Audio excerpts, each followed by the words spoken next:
একটি খুব রূঢ় আর নির্মম সত্য দিয়ে আজকের এই আলোচনাটা শুরু করা যাক।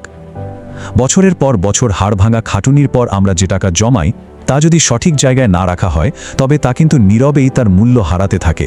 একটু ভাবলেই বোঝা যায় 2026 সালের এই তীব্র প্রতিযোগিতার অর্থনীতিতে দাঁড়িয়ে শুধু ব্যাংকে টাকা জমালেই চলবে না, সম্পদ বৃদ্ধির সঠিক পথটা চেনা এখন আমাদের জন্য রীতিমতো বাঁচার লড়াই। চলুন এই গভীর এবং অতি গুরুত্বপূর্ণ বিষয়টির একেবারে গভীরে প্রবেশ করা যাক। আমাদের ওই কষ্টের উপার্জিত সম্পদ আসলে যায় কোথায়? অনেকেই আমরা ভাবি সাধারণ একটা সেভিংস অ্যাকাউন্টে টাকা ফেলে রাখলেই বুঝি তা একদম সুরক্ষিত, কিন্তু সত্যি বলতে এটি একটি মস্ত বড় বিভ্রম। সাধারণ ব্যাংকগুলো বছরে মাত্র 4 থেকে 5% মুনাফা দেয়, আর অন্যদিকে মুদ্রাস্ফীতি সেটা কিন্তু নীরবে আমাদের জমানো টাকার আসল ক্রয় ক্ষমতাকে আক্ষরিক অর্থে গিলে খাচ্ছে। মানে দাঁড়ালো, লড়াই করে উপার্জিত সম্পদের এই অবমূল্যায়ন আমরা নীরবেই মেনে নিচ্ছি। আর ঠিক এখানেই আমাদের মাইন্ডসেট বা মানসিকতা পরিবর্তনের বিশাল একটা ধাক্কা প্রয়োজন।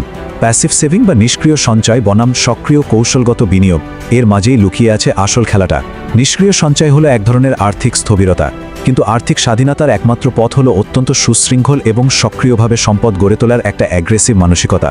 অলসভাবে টাকা ফেলে না রেখে টাকাকে আমাদের জন্য খাটাতে হবে, আর এটাই হলো আর্থিক মুক্তির প্রথম পদক্ষেপ। তাহলে প্রথম কৌশলটি দেখে নেওয়া যাক, শৃঙ্খলার ভিত্তি, সঞ্চয়পত্রে বিনিয়োগ। একটু ভেবে দেখুন, সঞ্চয়পত্রে 11 থেকে 12% পর্যন্ত যে মুনাফা পাওয়া যায় তা কিন্তু বাংলাদেশ সরকার কর্তৃক একদম শতভাগ গ্যারান্টিযুক্ত। এই শূন্য ঝুঁকির নিশ্চয়তা আমাদের পুরো আর্থিক যাত্রার জন্য একটি ভীষণ মজবুত এবং অটুট নোঙর হিসেবে কাজ করে। বাজারের অবস্থা যেমনই থাকুক না কেন, এই অংশটি একদম পাহাড়ের মতো সুরক্ষিত থাকে। তবে হ্যাঁ, মুদ্রার কিন্তু উল্টো পিঠও আছে। এই চূড়ান্ত নিরাপত্তার পাশাপাশি এর কিছু সীমাবদ্ধতাও রয়েছে। সঞ্চয়পত্রে বিনিয়োগের একটি নির্দিষ্ট সীমা থাকে, আর একটা নির্দিষ্ট সময়ের জন্য মূলধন পুরোপুরি আটকে যায়। তাই জীবনের এমন একটা পর্যায়ে যারা আছেন যেখানে ঝুঁকি এড়ানোই হচ্ছে প্রধান লক্ষ্য, তাদের জন্য এটি আসলে দারুণ একটি অপশন। এবার আসা যাক দ্বিতীয় ধাপে, সাহসের ময়দান, শেয়ার বাজার। এই জায়গাটা কিন্তু দুর্বল হৃদয়ের মানুষদের জন্য নয়। সঠিক কোম্পানিতে বিনিয়োগ করতে পারলে বছরে 20 থেকে 30% বা তারও বেশি রিটার্ন পাওয়া সম্ভব।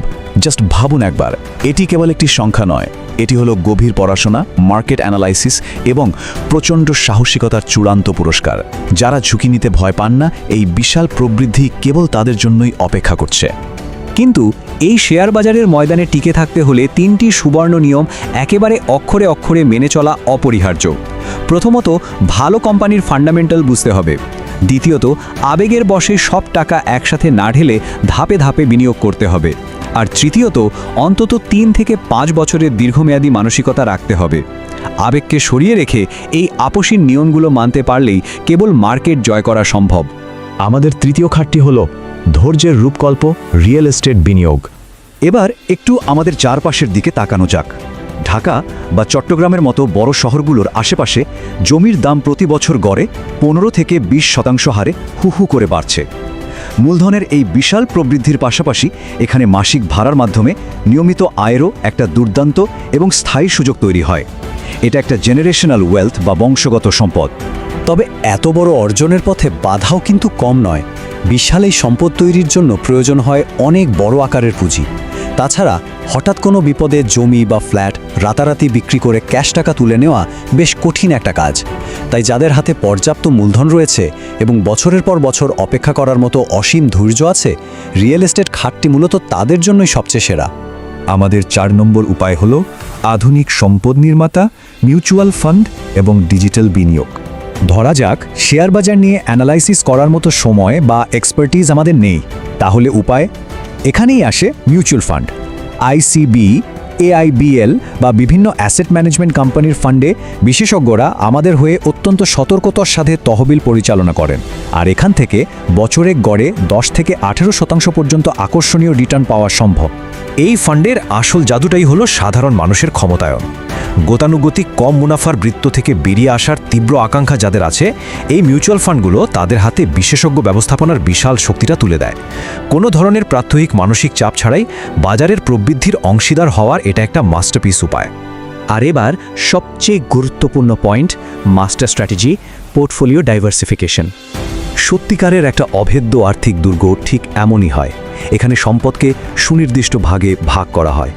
মূলধনকে যদি সঞ্চয়পত্রের শূন্য ঝুঁকির নিরাপত্তা, শেয়ার বাজারের প্রবৃদ্ধি, রিয়েল এস্টেটের দীর্ঘমেয়াদী ধৈর্য এবং মিউচুয়াল ফান্ডের দক্ষতার মাঝে ছড়িয়ে দেওয়া যায়, তবে অসাধারণ একটা ব্যালেন্স তৈরি হয়। এর সবচেয়ে বড় ম্যাজিক হলো কোনো একটি খাত যদি কখনো হোঁচট খায়ও, তবু বাকি খাতগুলো মিলে পুরো সম্পদকে সম্পূর্ণ অটুট এবং সুরক্ষিত রাখবে। আর্থিক দুনিয়ায় একটা প্রবাদ আছে, সব ডিম কখনোই এক ঝুড়িতে রাখা উচিত নয়। এই কথাটার গভীরতা কিন্তু অসীম।